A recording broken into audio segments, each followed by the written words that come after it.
16 lap time and 30 car field for a 36 lap race. Yeah, lap traffic will definitely be an issue, and it will be an issue not only because they'll encounter it, but they'll have to try and find a way by it, and there's not really a whole lot of places where the lap driver can easily let a leader by.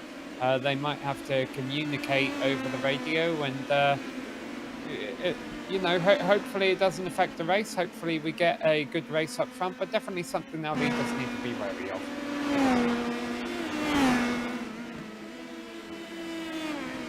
We will have to see how it all plays out here. Less than 3 minutes left in qualifying. It is about 0.07 of a second that separates Seitz and DeTullio. Let's hop on board with Alessandro DeTullio in the number 20 machine.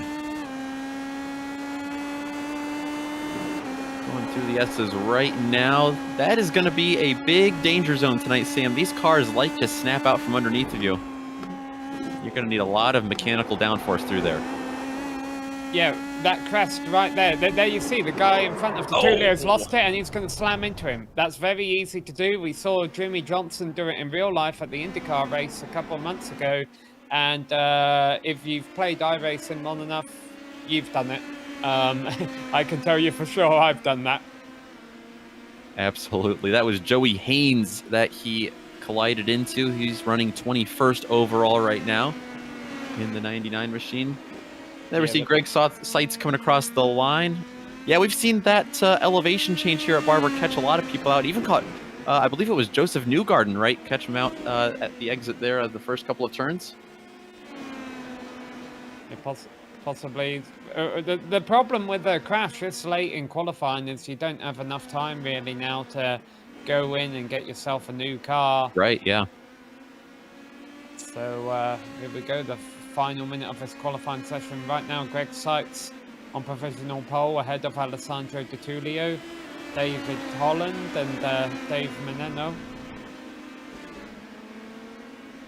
David Holland, you're seeing here, he's down in 3rd place right now, about 0.2 off Greg Seitz's time. He's looking for that 500 this season. He's trying to go 5 out of 10 wins this season. Definitely, we've seen it before in the PRL and in various series, but it is certainly going to be an uphill battle for him. He's managed to get 4 this year, one of them even coming on an oval.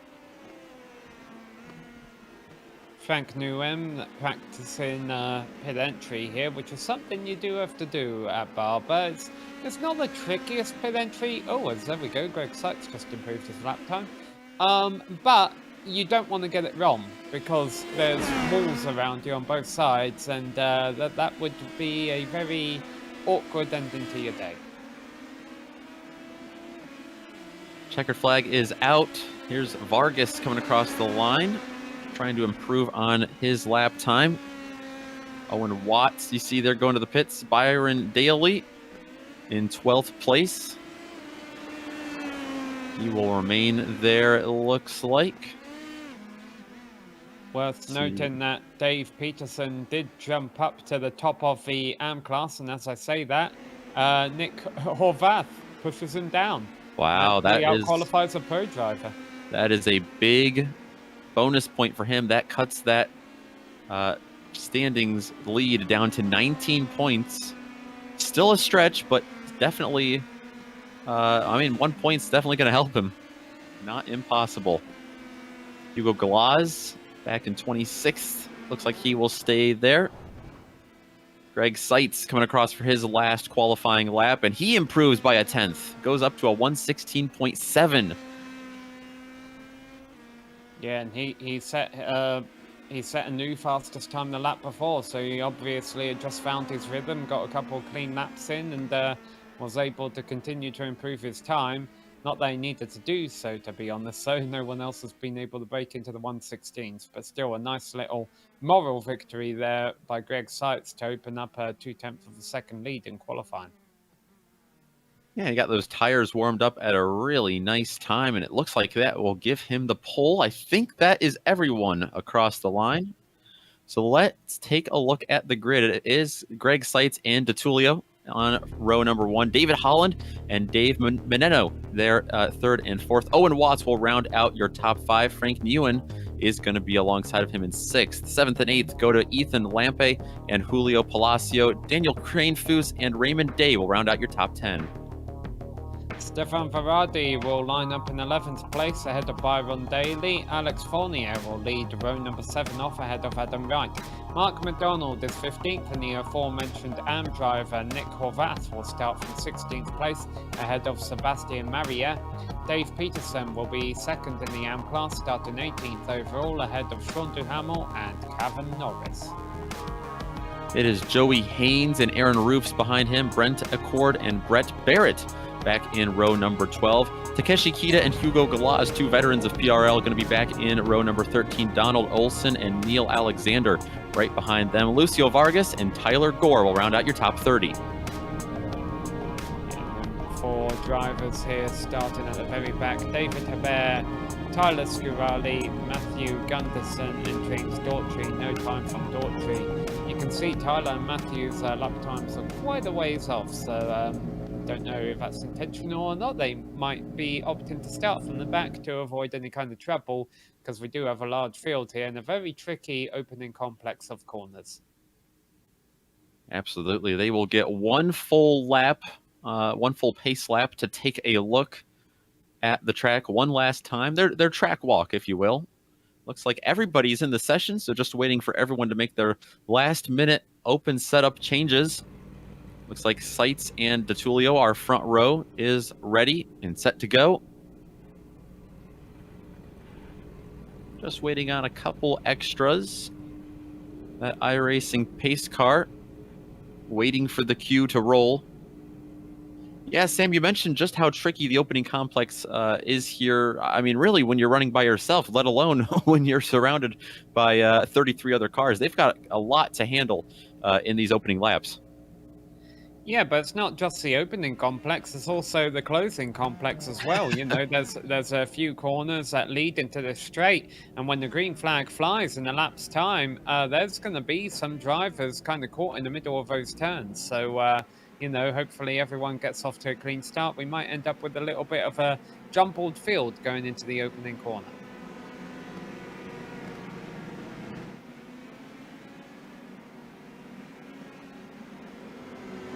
The long sweeping right-hander. Most of the turns here blind, the natural terrain here in Alabama.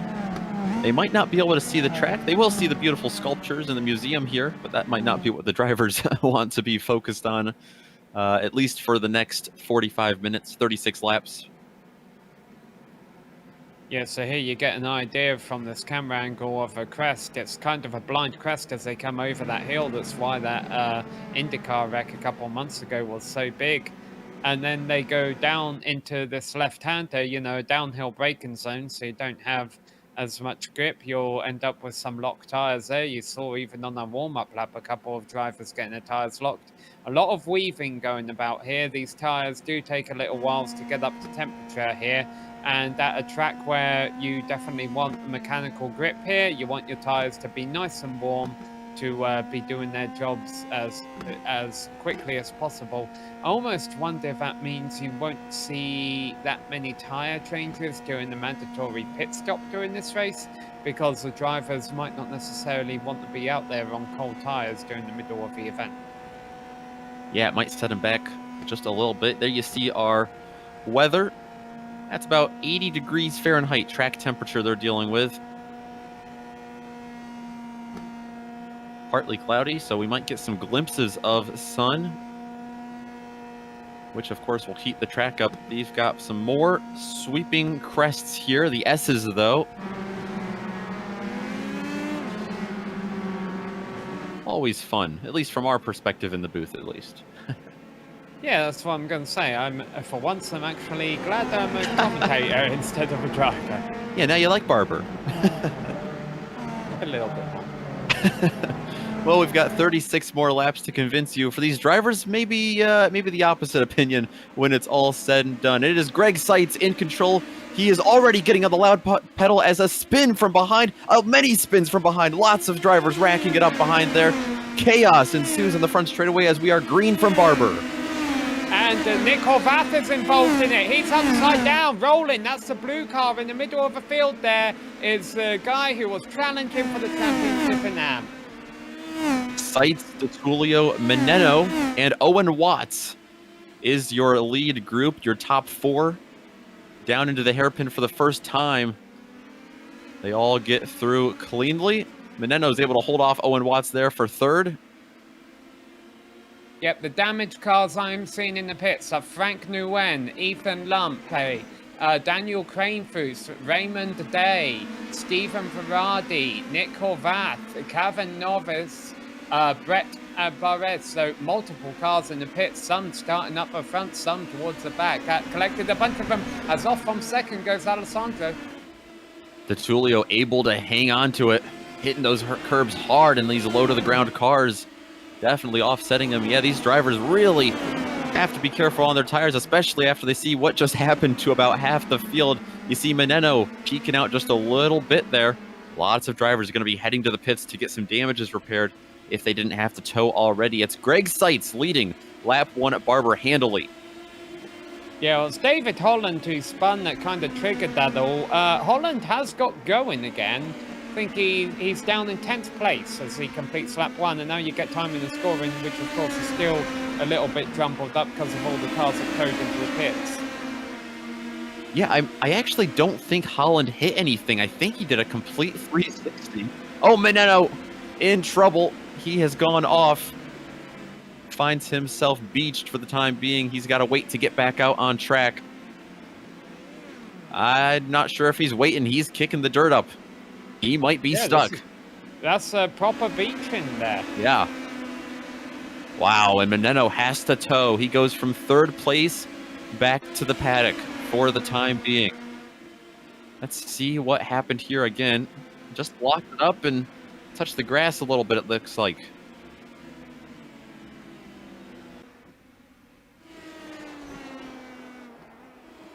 Yeah, an unfortunate unforced error there, but Greg Seitz still has control of the field.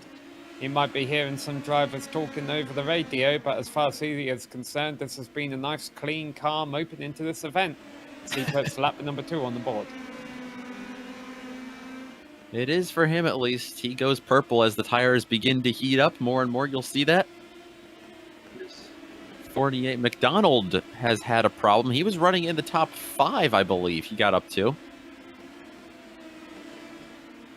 I wonder if that's a qualifying fuel issue. Maybe. Well, obviously, with such a fiasco at the start of a race there have been some big movers. Joey Haynes has gone from 21st to 10th. Takashi Kita has gone from 25th to 11th. And I have another theory about why we might see a couple of cars coming down there. With all those cars spinning at the start-finish line, I wonder if some drivers got black flags from iRacing through being ahead of other cars when they cross the start line. It could be. Oh, contact there. That's that is Fournier. And he's out. From 6th place after starting in P13. Takes a shunt there. That was David Holland, actually, backtracking his way back up to the field, who got into him. Yes, not really the ideal place to try and make a passing opportunity is that chicane. Surprised to see David Holland up so quickly. Let's take a look back at that lap 1 wreck. It all started with David Holland, but I'm not sure if he got any damage. Obviously, he's still on track, so not too much. If he did, there you see him starting in 3rd on what will become the inside line here. And Sam, it looked like for a lot of these drivers, it was just getting on the right pedal just a little too ambitiously. Yeah, so he loops it, and then I think a car that does the same from 7th, I wonder if that was a separate incident or if that was kind of a reaction to what was going on in front of him. And then at this point, you know, the tracks, yeah, it's not completely clogged, but the drivers coming up, they don't really know where to go. You know, the drivers recovering from their spins are changing lanes.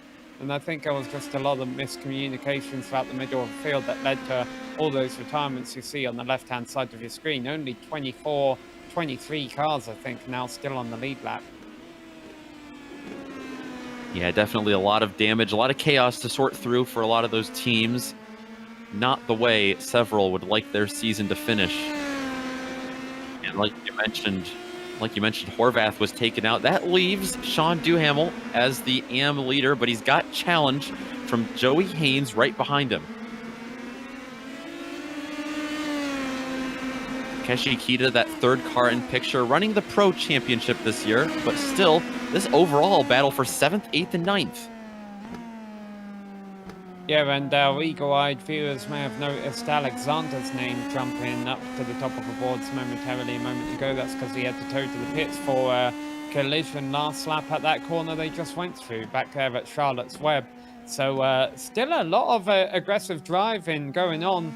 And I would say I'm surprised, you know, all these drivers who've started in the 30s and the 20s are up here 10th place. Why don't they, you know, calm down and just accept the fact that, you know, they're in a good position right now. They want to protect it. But at the same time, it's a season finale. You know, these drivers have been racing all season long. They want to cap their season off with a good finish. A lot of these drivers may be sitting, you know, 12th or 13th or so, thinking, hey, I can get a top 10 out of this. So it doesn't surprise me too much that we're seeing some aggression. We're seeing also a lot of unforced errors early on here, but I think that's just a product of the cold tyres on the tricky circuit. And I think things will start to calm down in that regard now that we're 6 laps in.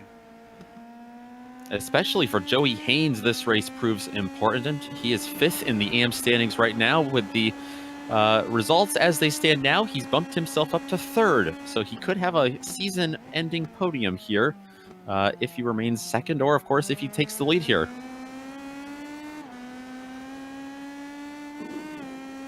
It's battle for 7th we're watching. Still one of the closer ones out there. So here we go into this little downhill sequence of corners kicked off by turn 8. Very easy to overshoot the braking area, I always find there. And then this chicane's flat out in these cars. They've got plenty of downforce to do it. You've got to be a little bit careful you don't track out too far on the left there, kick up a bit of grass. And here's a chicane that I would say is not a passing opportunity, but we saw Holland pull it off, albeit a bit controversially a couple laps ago. So we'll see. These drivers have been making passes everywhere so far. And I noticed there that Joey Haynes got a huge run. Here's another huge run there for the 99, trying to jump Duhamel for the AM lead. Gets to the inside. He'll have a challenge up the middle of turn number 1. And on the curb, he's going to slip in front for a moment. Track switches back in favor of Duhamel. Kita's going to poke his nose in there, cause a bit of a stir. Let's see what kind of run Haynes can get up the hill. He's got it. Oh, he ducks back in. He's trying to pick up a bit more slipstream. Going to try and outbrake him at the bottom of a hill here and through Charlotte's Web. Positions his car nicely. Takeshi watching on from behind. So Joey Haynes has made that position. Now let's see if he can pull away from Sean. Otherwise, I wouldn't be surprised if Sean tries to repay the favour with a move here in the upcoming stages. Although Joey got through the bottom of the hill nicely there and was able to pull out about 5 car lengths.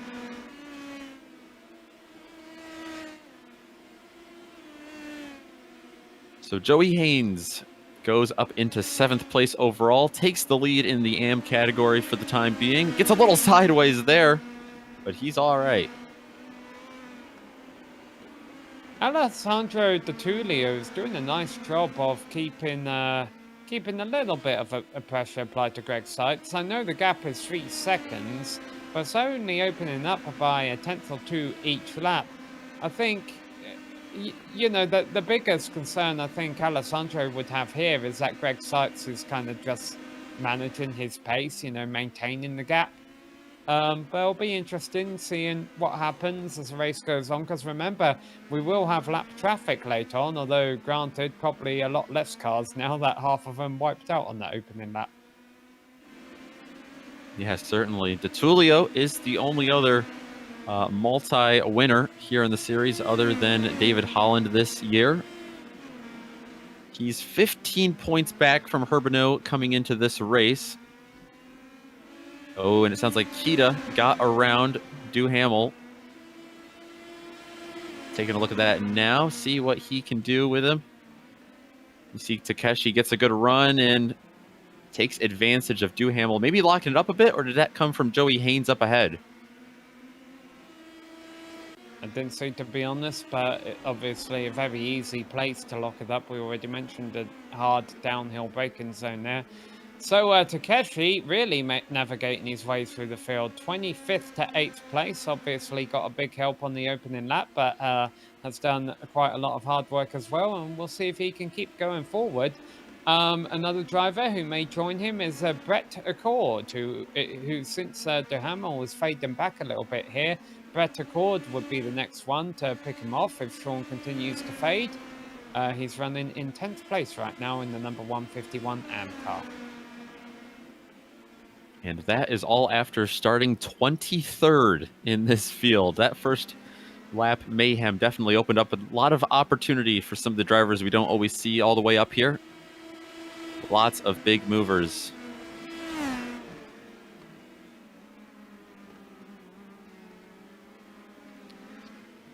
Oh. Sounds like Vargas has had a spin. This is back in the hairpin. He was following Mark McDonald, battling for 15th overall. Here he is from up above. Andy's racing number 710. See exactly what happened. Looks like might just get in a little too deep. Yeah, just, almost held on to it. Yeah, and you saw one of the drivers going by him there was the 382 of Nick Horvath, so he has gotten back out there, but obviously multiple laps down. Can't blame, you know, especially with championships, not necessarily the championship victory anymore, but, you know, second, third, fourth, fifth, and on back all being up for grabs. I should imagine, as here we go, Kita trying to make a pass for 7th place under the braking zone into Charlotte's Web, but it's going to be quite an easy pass actually in the end there. I should imagine you're going to see a lot of cars come out and try and turn more laps and pick off positions, because these cars do get repaired quite well on iRacing, and especially with that many cars running into trouble early on. If there's drivers who want to pick up a few points, I think we're going to see quite a few drivers return to the circuit, and here is the aforementioned 382, and someone's having trouble in the complex. There's a couple cars having trouble. Yeah, trying to see who that was. I didn't catch it. It may have been that's Hugo Galaz. Galaz. Yes. He got into it with Mark McDonald, who we were just talking about. You'll see McDonald here behind him, following. This is all for 14th overall.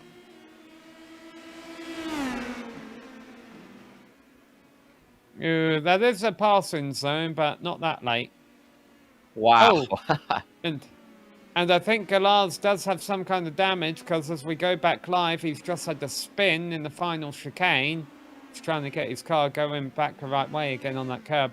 By the way, I tried to mention this earlier when we saw one driver really clobber the turn 1 curb. You can do that, but you do run the risk of bending your front wing if you hit it at a bad angle, as McDonald also has damages into the pits queue. Yeah, you got to wonder how many drivers out there are racing right now with slightly bent wings or suspensions. Cars are pretty fragile, and just a slight little bump there to that curb. Well, some of these drivers getting all 4 wheels up on that curb, it could really do some long-term damage for you. I'm watching 3rd place. Palacio has gone up there from 8th, but he is slowly starting to be challenged from 2 drivers behind him. It is Byron Daly, and we shouldn't be surprised, David Holland back in the top 5. Yeah, Byron Daly is one of the top drivers who was able to benefit from all the opening lap carnage, from 12th place up to 4th position. Now finds himself in the meat in the sandwich here between Julio Palacio and David Holland. Of course, David was one who spun, and but he could be trying to get back up to 3rd place here, which of course would be a nice little feather in his cap. David Holland, all kinds of sideways coming out of the hairpin. He is driving the wheels off that number 18 car. He's got the championship in hand. He is just going for as many spots as he can make up today. We ride on board with them now. And a big run. Byron Daly kicked up a little bit of grass on the left-hand side there. Again, that's kind of easy to do, but because there's so much elevation change here, every time you come to one of these crests, it's kind of a little bit blind. Even this right-hander right here, you don't necessarily always know what you're braking towards or where your braking point is because you can't see the apex. Oh, Tyler Gore has just crashed from 19th place, the last drive on the lead lap. And the reason that caught my attention was because he was right ahead of our race leader, Greg Seitz. So Greg Seitz has lapped up to 18th now. Wow, yeah, that was a scary scene for Seitz. Gore really displaying that crash model very well for us. I'm sure he wouldn't like to be the one to do it. Yeah, clipped a bit of grass exit in turn 2 there. You've got to be, turn 2 is such a long corner, you've got to be, and there's Greg's view, you've got to be really patient about when you get back on the gas. That battle for 7th is heating up again. Yeah, Takeshi Kita not out of the blue here. Looks like he had this thing pretty handily in position for him, but Joey Haynes not letting it go away.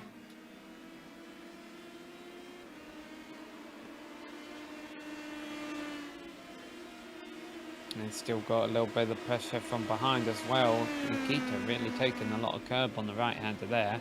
Again, you can do that. You've just got to be a little bit careful. That chicane, that second chicane there that leads up to this crest, the ending at the ending complex of a lap, that is a tricky one to get just right. You really have to do a lot of laps in practice to learn where the limit is there. And you got to wonder how aggressive Joey Haynes would be in this type of position. He has the AM lead. I believe this could be his first, as we've got some big action for 3rd place. Palacio has slipped to the outside, and he's going to lose 2 spots in one corner. And we've still got the battle for 4th, so Byron Daly's going to like that. He's able to pull away a couple of car lengths. This was back in the hairpin. Trying to see what exactly happened to Palacio. Really good run from Byron Daly behind. Nothing that Palacio could have done differently there. Just gets overtaken, and David Holland's just going to follow that number 06 car through on the inside, and now Holland finds himself up in 4th place. Yeah, and I'm pretty sure that's not really what Daly wanted. He was probably hoping that they would have battled for 4th a little bit harder. I'm guessing that's why he made that move, was to try and break away from David Holland, but Holland was able to fall on through. They've got a little bit of lap traffic now, and I have a feeling that Holland may try and pull something similar as they go down to Charlotte's Way for this time by. Neil Alexander in 21st gets out of the way for him, but that's going to allow a big run for Holland. Defensive for Daly, goes to the inside. Oh, almost locks it up. He has to be careful. They're side by side through the sharp left-hander. Daly's going to hold on to it for now, but that run is going to get handed back to Holland. Let's see what he can do with it. Yeah, Daly running very defensively right here. And you know why he can afford to do that? It's not exactly like this group is going to catch a top 2, and they have about 10 seconds of clean air behind them before you get to Adam Wright running in 6th place. They can afford to be a little bit racy here, give up a little bit of time. Byron Daly's racing quite defensively right now, but unfortunately for him, I think he's fighting a losing battle here in the long run, because David Holland does seem to have a bit of a pace advantage. And Palacio got held up about 2 seconds behind him with lap traffic, so I think you can cross his name out for that battle contention. For the time being, we'll give him some time to get back. We've got 20 laps to go here at Barber. Their next group of lap traffic will be Kevin Norris up in 25th. Might take him not too long to get to him, I don't think. Yeah, that's a big ascent. Yeah, I think we're going to see Holland make a move here. But really, the biggest thing I think Daly would be waiting out for, as Holland doesn't make a move, is maybe a Almost bit of turned him. nose to tail contact there. Yeah, that might help him if Holland bent his front wing at all from any kind of netcode. We'll take a replay, see if we can get a closer look. I think this was just Holland getting a little too aggressive. He had a lot of grip through the middle of the corner. Wow. Yeah. You see from the back of Daly's car here, big run from Holland. He's going to let off a bit, and I think he takes that excess momentum here and uses it up at the wrong time. Yeah, I'm looking at Holland's car right now as we come back to live pictures. I don't really see any damage on the nose. It doesn't mean there isn't any. But yeah, I think Byron Daly's best bet here to win this battle is to try and use lap traffic to kind of pry open the gap between them, but he's not going to get it there. The lap car pulls over for both of them. They've also got a pit stop to worry about. We might see Holland be able to take that and use it to his advantage. He reels him a bit. Sean Duhamel is in the pits. Coming out of the pit, or just going in, I mean. Yeah, Dave Peterson as well. So a couple of the AM racers come in. It looks like Joey Haynes, of course, still with that lead over there.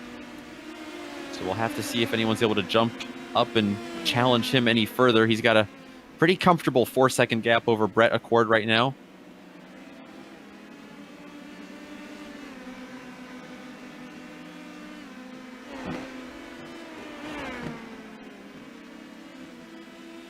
Looks like Holland has closed back into Daly, coming into the hairpin here on lap number 7, or going through the S's rather. Oh, he's going to reel him in, but he can't do anything with it. I wonder if this is an instance where Holland may actually want to short pit. I know these drivers normally like to go long, but this would be a good excuse, I think, for him to take an early pit stop and try and pull off an undercut, basically. Not that he'll be going faster because of tyres or anything. I would imagine he wouldn't take tyres, but he wouldn't have the traffic on Byron Daly, who I think he is faster than. Yeah, that's exactly it. I think the fear is only, what if he gets out of the pits and he is in the thick of some lap traffic? That would certainly make his outlap a poor performance against Daly. Trying to get underneath of him there. It's going to allow a big run out of the hairpin. I don't know if it'll be enough. We will see. Daly, he's less defensive than he was a couple laps prior. Holland actually backing off. He's going to give it to him there. Yeah, it's not the best passing zone unless you're alongside someone. Well, mind you, though, we saw Holland make a move in one of these chicanes earlier. Not this one, but the next chicane coming up. Not the most recommended place to make a move, and he's not going to do it this time. I think he referred back to his notes there from a couple laps earlier and remembered what had happened when he tried that before. It was almost the end of his race. He doesn't want to make that same mistake again, and that will allow Byron Daly to be scored in third place for one more lap. Yeah, Daly's definitely been able to hold on to this position longer than I anticipated he would, but we're only halfway. He's still got to hold off his pressure for another 16 laps if he wants to get this podium position. I'm sure he does, and he's probably thinking, hey, I've got nothing to lose. I just think I think that Holland will be able to pull this off, but so far Byron's been doing a very good job at holding on to the position. Once again, the lap car is going to pull out to the side for them. Let's see if Holland tries anything down the inside here.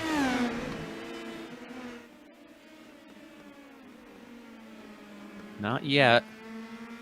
By the way, the reason you're seeing some names appear in black though on the time and scoring on the left, that's because they're in the pits. Accord has just made the pit stop. Still waiting on our AM leader, Joey Haynes, as well as our pro leaders up here that we're watching now.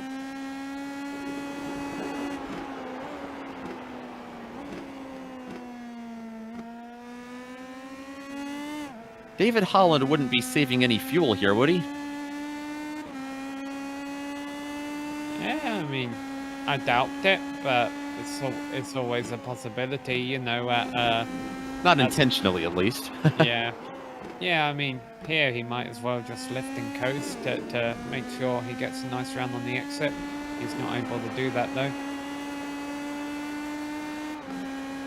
This could be a setup thing. Maybe Byron is just carrying less downforce, and he knows he's slower, but he knows he's got enough speed on the straights to kind of hold him off. Yeah, that would definitely make sense. I mean, Holland is the one catching him in the corners. And, of course, in the toe, as it looks like someone's gone off recently there. Not sure who. Saw some fresh gravel kicked up.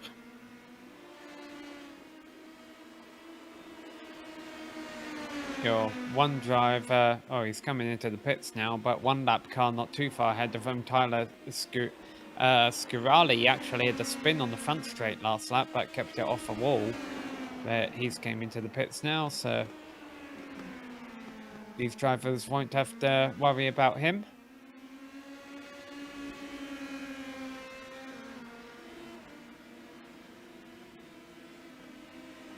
If you're wondering about that battle for 6th, we were watching a little bit ago. Takeshi Kita still leads there over Joey Haynes. He's got a good margin over him now, maybe slowly pulling away from him.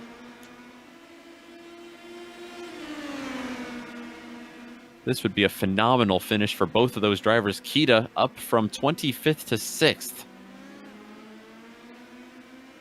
You know, great fun going on back there for 6th, but we continue to watch us battle for 3rd. Here we go. Down the inside, and I think Daly has no other choice this time. That was just too strong of a run from David Holland.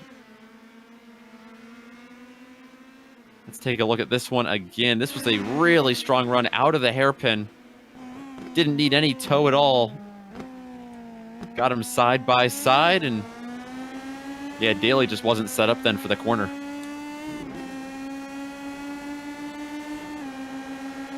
Watch Holland here, some aggressive driving.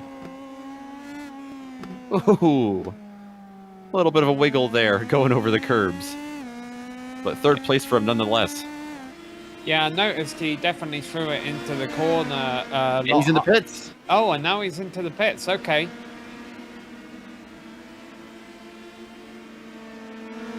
So, I mean, he'll have the advantage in that if they had identical pit stops, he'd come out in front.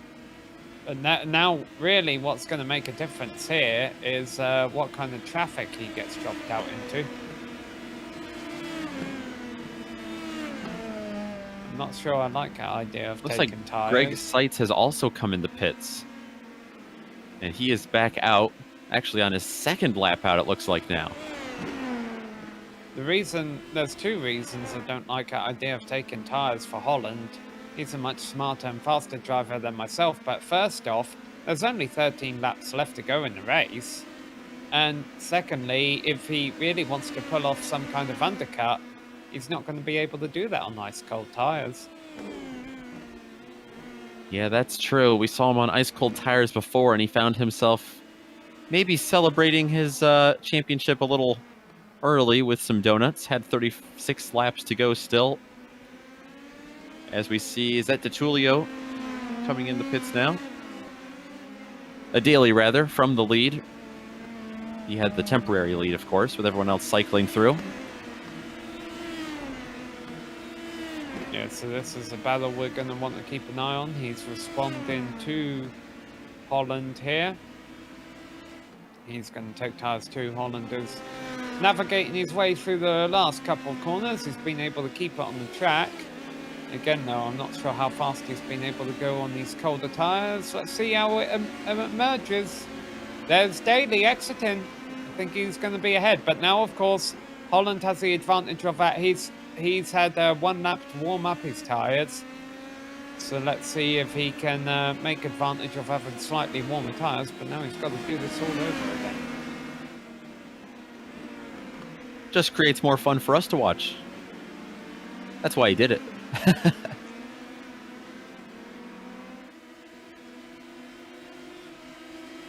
These last 12 laps are going to go by in a hurry. Look at the gap between the two leaders there. It's down to less than 2 seconds. Yeah, really Gonna good guess, pit cycle for DeTulio. yeah, I'm going to guess lap traffic had a bit to do with that as well. I saw sights being held up by Palacio on his outlap. That might have done something to him as well. Well, sights with a much longer stop as well. Maybe it was tires for sights. And by the way that car is sideways right now, I would believe so.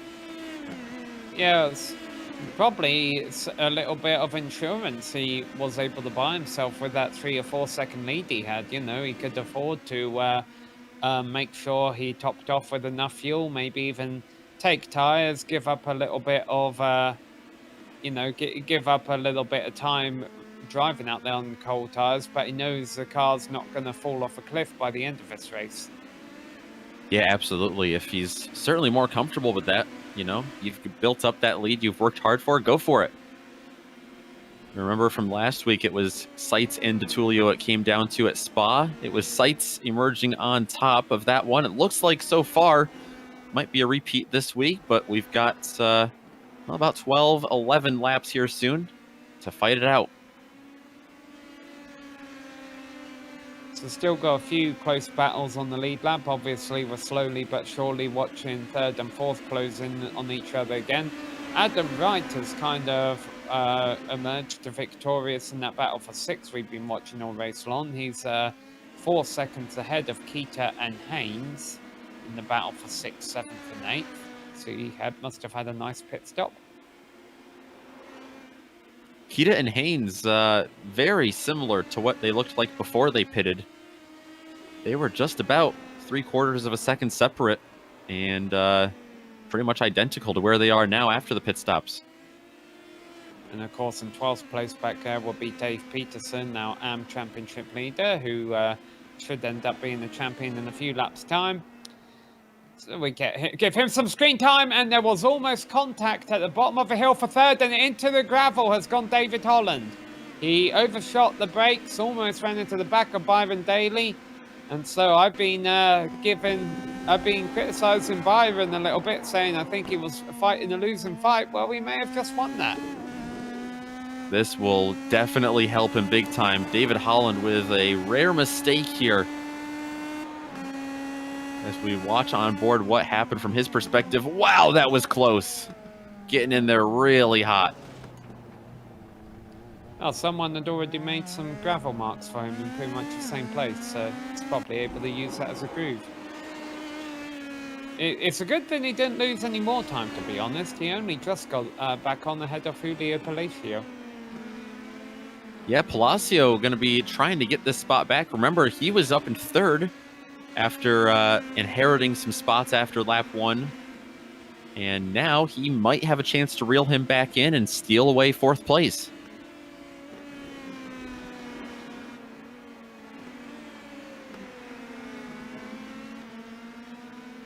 Holland looks like he's got his footing back, though.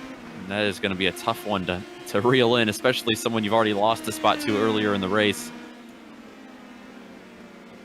Yeah, he's 5 seconds back now with 10 laps to go. That's basically asking for him to pull in half a second a lap.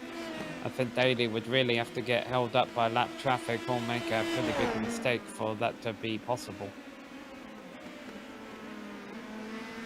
If anything, Holland has gotten a little bit of help, I think, tonight from lap traffic. Just got around James Doherty, who runs down in 16th. Really a good race for Doherty. Started in the last starting spot on the track tonight, 34th. He's had a nice little run up to 16th, just a lap down. Yeah, I made a mention of that when we were doing the qualifying. You know, that some of these drivers may have elected to start at the back to avoid any kind of opening corner carnage, and I think we had some opening corner carnage. Oh yes, we did. Owen Watts, Dave Meneno, Frank Nguyen, Ethan Lampy, Daniel Cranefus, all 5 of those drivers started inside the top 10. They are all out of it. So some early attrition, but other than that, it's been a fairly clean race tonight, I'd say. Yeah, well, unfortunately, that's what happens when you do get those early big accidents. They make for great highlight reels, but they kind of tend to put a tiny bit of a damp on the rest of a race because, you know, it breaks the field up. That being said, we still have plenty of action out here to watch today. We've had this battle for third that we've been keeping an eye on all race long, which is slowly but surely reforming, but I'm just not sure Holland will have enough time, although I've already been wrong about several things this race. And also, we've still got that battle for seventh between Keita and Haynes, although Keita has opened a little bit of time in that department. One to watch, it's not a battle yet, but it might be shaping up, is the battle for 11th. Sean Duhamel currently leads Dave Peterson, who is our AM championship leader right now. Peterson, this is going to be for third place overall on the AM side of things that Duhamel currently holds. So Peterson trying to finish his championship winning season with a podium here. Certainly closing in on him, down to 1.5 seconds. So this will be fun to watch. I'm also, again, I just made a brief mention of this, but I think Holland could do this. I think he could catch Daly. I'm not sure if he'll pass him in, catch him in enough time to make a pass on him, but Holland's last lap time was a 1:17.4, which would have been a decent qualifying time. So definitely keeping an eye on that number 18 car running in fourth place in the closing laps. I wouldn't put it past him.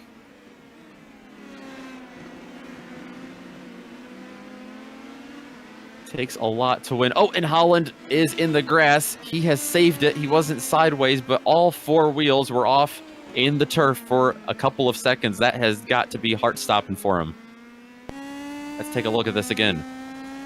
Yeah, he's got to be a little bit careful here that he doesn't get a penalty for incident points. I'm sure he's not going to get, because that's one incident point they would have got here. I'm sure he's not going to get enough where he'll be disqualified or anything, but we saw him spin at the start. We saw him do that right there, what we're watching right now. We saw him have contact through the chicane on lap 4, whatever it was. And we also saw him go in the gravel at Charlotte's Web a few laps ago. He can't be too far away, I would imagine, from 11 incident points, and that comes with a penalty. Yeah, definitely. That is going to be a that would be a drive-through for him, which of course wouldn't affect his championship win, but would certainly affect the outcome of this race for him.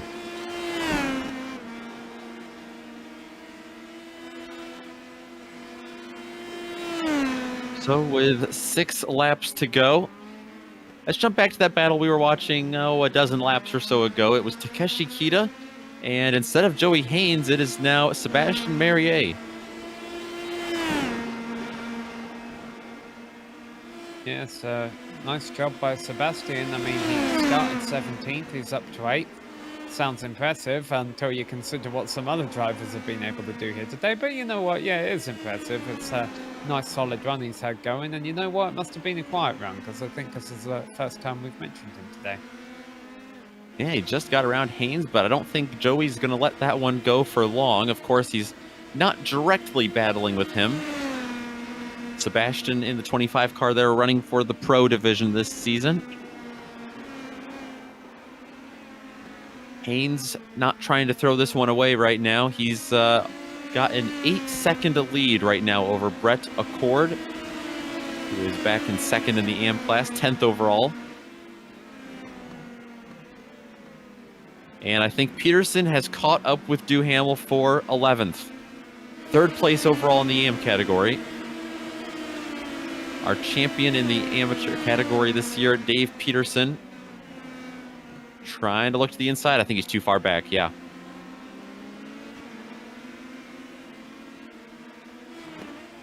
Oh, there's some great battles out here on the lead lap still left to be resolved. But it's not just the lead lap cars. We also have a battle for 21st place. Granted, it's 5 laps down, but Kevin Norris has just made the pit stop and came out ahead of Raymond Day. So all these drivers who ran into trouble early on still out there trying to pick off any positions they can. Oh, and we're not going to cut to that battle because Raymond Day just put a couple of wheels off and lost a bunch of time. So we stay here for now, and Joey Haynes looks to be in about the same boat, not off in the grass, but still losing time.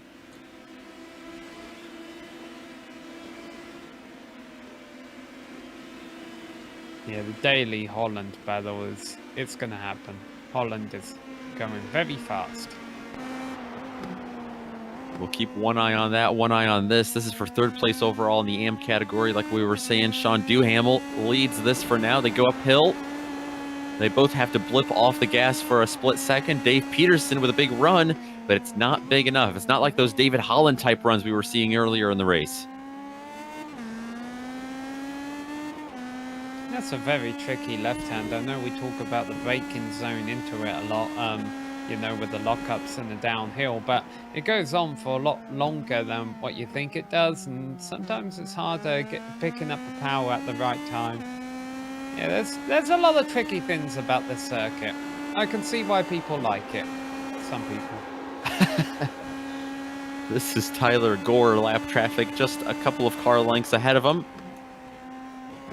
He's running back in 23rd, it looks like right now. Yeah, well, it's nice what the virtual mechanics can do to these Indy Pro 2000 cars, because remember, he absolutely tore that car to shreds. He did. These cars do get repaired. You have to give them a little bit of time, and there we go. We see a fairly easy position change here. Yeah, Duhamel, after being hounded for the last half dozen laps, gives it up to Dave Peterson. Might be his congratulatory way of letting him through there, and of course congratulating him on the championship. As long as he, you know, he's got to keep it clean here the last 3 laps, all of which today have been led up front by Greg Seitz. He now has the biggest lead that he's had this entire race. It's nearly 6 seconds over DeTulio.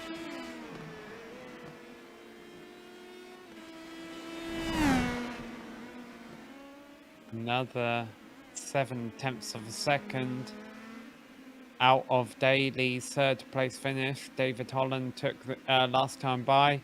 At that rate, he will catch him on the final lap.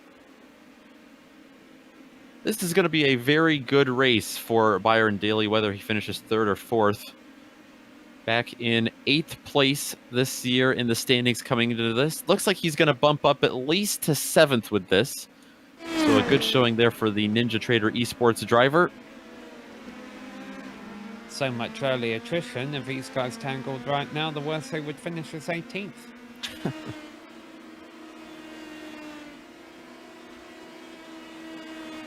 Holland is coming.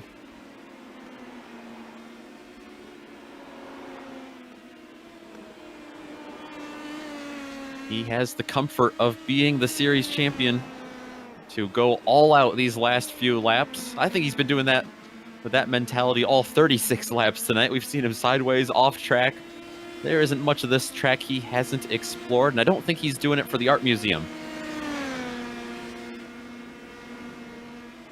These are some really good times being pumped out by Byron Daly now. He was getting caught hand over fist, and he kind of still is, but he's making David Holland have to work for it. He's laying down some nice slow 1:18s.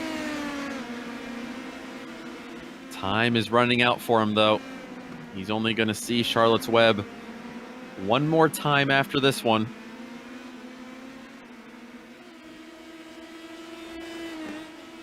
Greg Seitz working his way through the last complex of corners right now, getting ready to take a white flag and start the final lap. We've got a couple of lap cars ahead of that battle for 3rd. That's where you saw that lockup. Here we go, Greg Seitz, one of the best looking cars, even if it wasn't out front. I know Enzo Ferrari said good looking car is one that wins. Yeah, that's just a good looking car too. As we take a look at sights, we've got a little bit of lap traffic for Byron Daly to deal with. That's going to help David Holland reel him in. Yeah, the problem is Holland really needs to be on his rear wing right now. He'll be able to catch him by the end of this race, but he's going to run out of good overtaking opportunities. So I think Holland is going to catch Daly at the end of this lap, and he's going to have to try something drastic to get third. So it's going to be really down to how much are these two willing to risk. They are half a lap behind Greg Seitz. Plenty of time for them, but maybe not so much on the end of David Holland. Greg Seitz just has to manage a couple more S's here at Barber Motorsports Park. His big comeback here in the series resulted last week in a win at Spa. It came just a couple tenths over DeTulio. This week, it's going to be nearly 7 seconds over the rest of the field. It's Greg Seitz capping off the season with a win at Barber Motorsports Park. And so as Tulio finishes second, we're going to go back to the battle for third because they're coming up to the final chicane. We've seen Holland try something like this before. He's going to try it on the outside. Daly clobbers the curb, is able to stay in front, and there's really one more passing opportunity here for Holland. Oh, he's going to have to be all elbows out trying to get a late apex. He gets a big dive, a big run. Is it going to be enough? It doesn't look like it. He has to get off the gas to keep it in a straight line. Byron Daly, a good run for him. He takes this car from 12th to 3rd. A fantastic podium for the driver of the 06 machine tonight. Yeah, I thought on lap 15 that was all over for Byron Daly there. He was kind of just wasting his time. And to my credit, Holland did get by him. He just, I think, kind of messed up a little bit on the pit strategy. So not Holland's finest race, but still comes home with a solid 4th place finish. And here's Dave Peterson. He'll be winning the AM Championship. Was pretty much guaranteed to him once the opening lap incident. But it took out Nick Horvath. But here he goes across the line. And that will give him the cup. So a couple of trophies handed out here today at Barber Motorsports Park. Some celebrations, some interviews when we come back. Where we stepping aside here on the Global Sim Racing channel. Don't go anywhere.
The small town of Leeds, Alabama is where we welcome you back from, just a little bit outside Birmingham, where we find Barber Motorsports Park. It's also where we find Greg Seitz atop the leaderboard here in the 74 machine. He takes the season finale win in the PRL Indy Pro 2000 Series.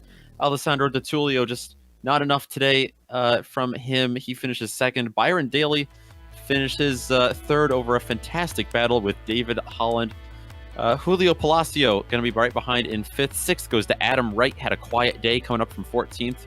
Fantastic drive from Takeshi Kita up from 25th to 7th. Sebastian Merrier, Joey Haynes, and Brett Accord will round out the top 10.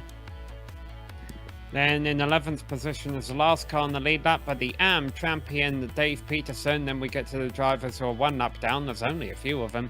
Sean Duhamel ahead of Donald Olsen and Lucio Vargas and Tyler Scarali and James Daughtry. After that, we get to drivers who finished multiple laps down, such was the attrition level today. Hugo Gallas down there in 17th place ahead of David Hebert, Neil Alexander and Matthew Gunderson. Kevin Norris actually had a really good battle at the end with Raymond Day the last few laps. They finished 5 laps down, 21st and 22nd. Tyler Gore was right behind them, had a couple incidents of his own today in 23rd. Nick Horvath, a disappointing day for him. He came in with a small chance to win the AMP Championship. That small chance had closed up after lap number 1. He finishes 24th. Then you get into the DNF, starting with Mark McDonald there in 25th. That goes all the way down to Brett Barrett in 34th. So just about 10 drivers knocked out of this thing, and I think all of them were knocked out just about on lap number 1. Got quite a few interviews to go through tonight. Lots of drivers who we want to talk to. Greg Seitz is up first. Back-to-back victories. Greg, what a way to finish the season. Yeah, I had a great time. It was a lot of fun. This is a very technical track, so I knew just being super consistent was going to be key here. Yeah, we were talking about that actually before the race. You come off the win at Spa. You can't get too much different between the two tracks. Which one of those two tracks do you prefer? A bigger track like Spa, or something like you said, a little more technical like Barber here? I think they both are great. They're, like you said, they're very different, but I really do enjoy tracks like Barber and Laguna Seca too, because I like the technical tracks, and basically you can break the draft, and then it's really down to the driver. Whereas Spa obviously is a very draft happy track, and it makes for great racing though. But this one's a little bit tougher to race on, although it is I think a little bit better than Laguna is in terms of the opportunities to pass here do exist. Well, certainly the driver's track perspective here. You put together some great racecraft today. Obviously, some race winning technique. I think you took tires there at the pit stop. Was you just buying a little bit of time there, had a little bit of a cushion, or was the car really struggling after a long run? No, I actually took. I had Ali behind me, far enough that I knew he wasn't going to make up the gap in tires, and I kind of suspected that he would not take tires. That's what I would have done in his situation. So I had the luxury of taking the tires, and I knew after a couple laps, assuming he didn't take tires, that the tires would come to me, and it would be really difficult for him to make any ground on me after that. Absolutely, yeah. Not just a win, but a first-class win, riding home in luxury in 6.4 seconds. A great gap you pulled on him there in the last dozen laps. So congrats to that. Congrats on the season you had there to wrap it up. Anyone you want to give a shout out to before we let you go?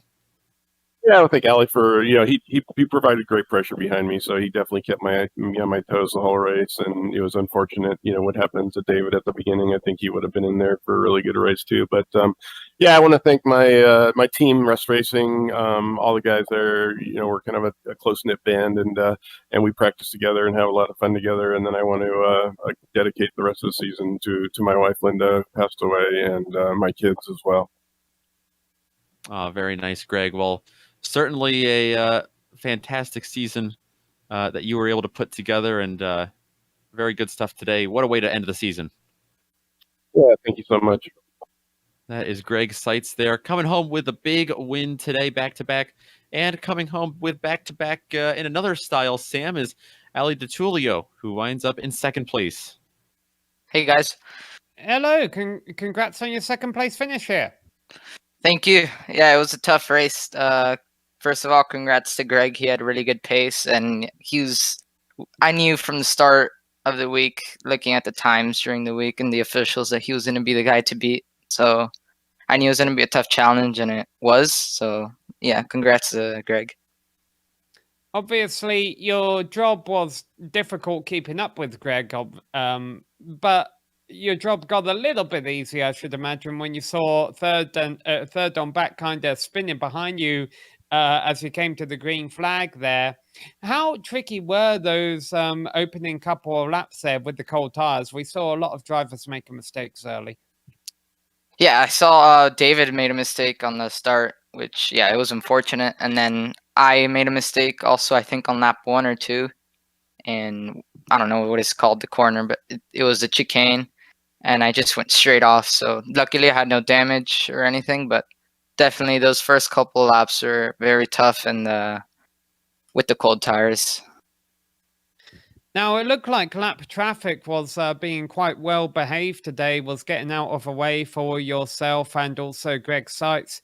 Was there any part of you that was thinking, hey, if I can keep close enough to Greg, maybe he'll get held up?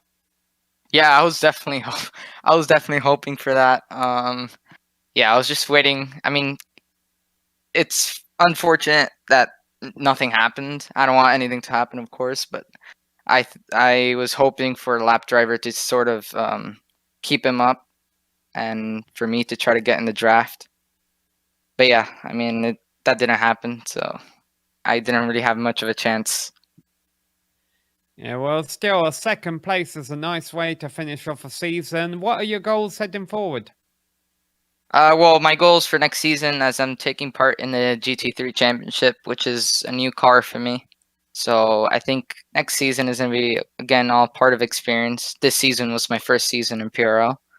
And yeah, so switching to GT cars is not going to be easy, and it's going to be a tough challenge, but I'm looking forward to it. All right. Well, hey, if this was your first season in PRL, you took on this challenge pretty well, finishing it off with a second place finish. We'll see Thank how you. well you do in GT3s. Maybe you'll get up there to top step of a podium before too long. Yeah, would be nice. Thank you. All right, that was Alec DiTullio, our second place finisher here today at Barber. And a phenomenal drive for this man right here. Third place, Byron Daly is going to come home in. Starting in 12th, what a wild first lap, and then led to a wild rest of the race for you. Yeah, honestly, I really don't deserve to be here, but I am so happy to actually get a podium this season.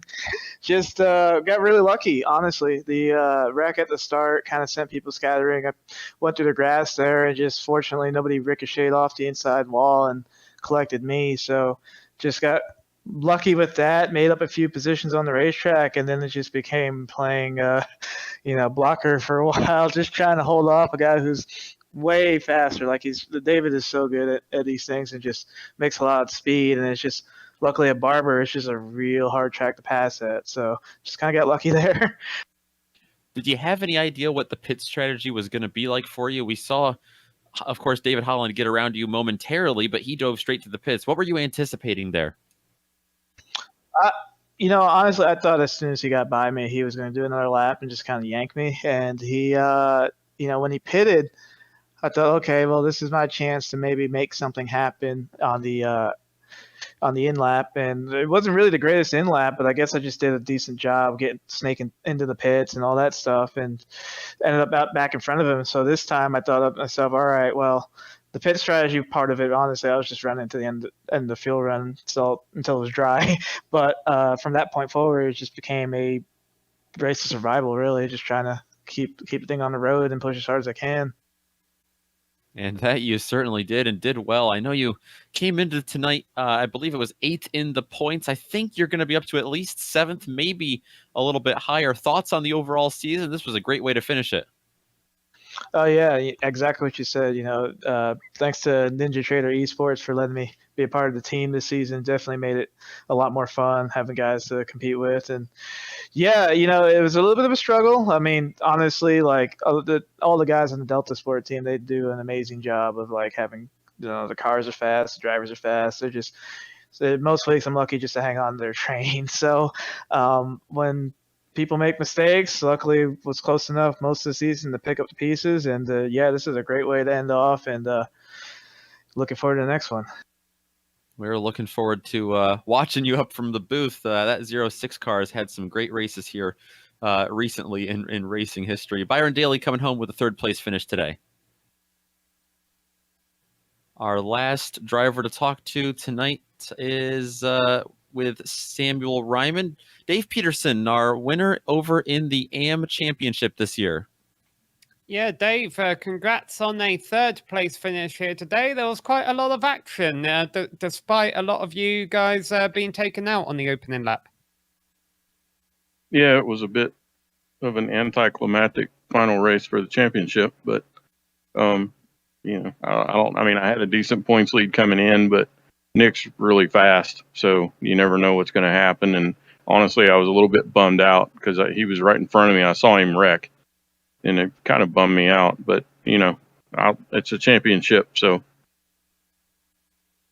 yeah, like I say, we saw the incident happen. It was kind of a lazy incident where they'd been wrecking out of a turn, and it looked like it was over, and then one car kind of drifted over, and we saw the result there.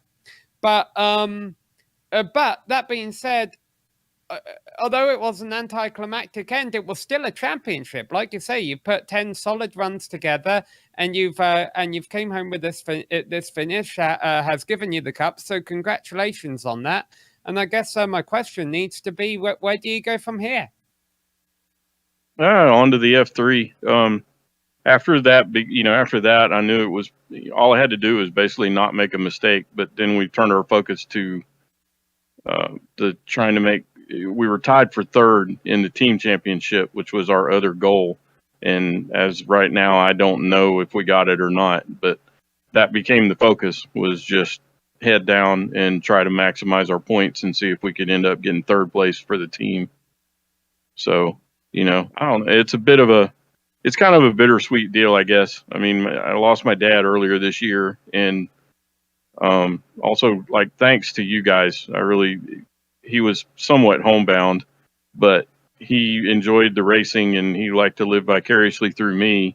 And he thought that this was the greatest thing ever. I got him set up at home where he could watch the broadcasts, and he loved them. So it was a little bit bittersweet that he wasn't here to see me win the championship. But I just wanted to thank you guys, because you do a really good job, and it really made him happy. He really enjoyed it. So, kudos to you guys for that. Well, we really appreciate that, Dave. I haven't been here for a lot of the commentaries this season, but I know we have a hard-working crew who appreciates your words, and we're glad we could bring some entertainment to your father in his final days. But again, congrats on your championship. I'm a bit of a religious man, so I'm going to say, I'm hoping he's looking down and smiling upon your finish today. I know it's not the way you wanted to get the championship, but still, you got it done with a solid third place finish, and we appreciate you here coming to talk to us about it, and we wish you the best of luck going forward. All right, yeah, thank you, and thanks to my team, VHR Racing. I'm hoping we got third, but they're great guys. Have a good time with them. And the PRL guys, they run a really good league. So thanks to them I know this has to be a lot of work behind the scenes. And I guess one last shout out for the Wounded Warrior Project. We run that on our cars, and it's something that's near and dear to our hearts. So just kind of a mention of that. But other than that, yeah, I'm very happy to be the champion. So I look forward to next season, moving up to the F3 cars. All right. Well, thanks once again for coming to talk to us. Now, it's Dave Peterson, your 11th place finisher overall, 3rd place finisher in the AM class, but ultimately champion in the AM class for this season.